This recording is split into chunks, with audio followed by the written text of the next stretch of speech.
जनसंवाद न्यूज, सत्य आणि विश्वासाची बातमी। उल्हासनगरच्या साईबाबा नगर सुभाष टेकडी परिसरात दोन कुटुंबांमध्ये तुंबळ हाणामारी झाली। हाणामारीची ही सगळी घटना सीसीटीव्ही कॅमेऱ्यात कैद झाली। मनोज जाधव यांची लहान मुलगी घराबाहेर खेळत असताना अक्षय जगताप याने या लहान मुलीला मारहाण केली। याचा जाब विचारायला गेल्यानंतर जाधव आणि जगताप दोन्ही कुटुंबांमध्ये वाद झाले। या वादाचं रूपांतर हाणामारीत झालं। ही सगळी हाणामारी सीसीटीव्ही कॅमेऱ्यात कैद झाली। आता या प्रकरणी उल्हासनगर पोलीस ठाण्यात जाधव आणि जगताप या दोन्ही कुटुंबियांविरोधात परस्पर विरोधी गुन्हे दाखल करण्यात आले आहेत। माझं नाव मनोज सुभाष जाधव, मी साईबाबा नगर सुभाष टेकडी इथे राहिला आहे, उल्हासनगर 4 मध्ये।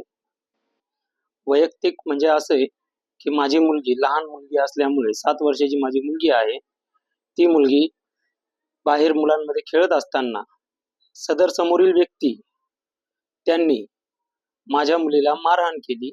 त्याचा जाब विचारण्यासाठी आम्ही गेल्या असताना तर त्यांनी आम्हाला काय उडवाउडवीची उत्तर दिले। त्याच्यानंतर मी पोलीस स्टेशनला जाऊन एनसी नोंदवून आलो। एनसी नोंदवून आल्यानंतर साधारणतपणे 2 तासानंतर त्यांनी आमच्या दारात येऊन आमच्यावर हल्ला करून मारले। मला 2-3 ठिकाणी चांगलं मारलं, चौघांनी मिळून। त्याच्यामध्ये त्याचा भाऊ, तो, त्याची आई व त्याची भाऊजाई असे 4 जण सदर व्यक्ती आहे समोरील।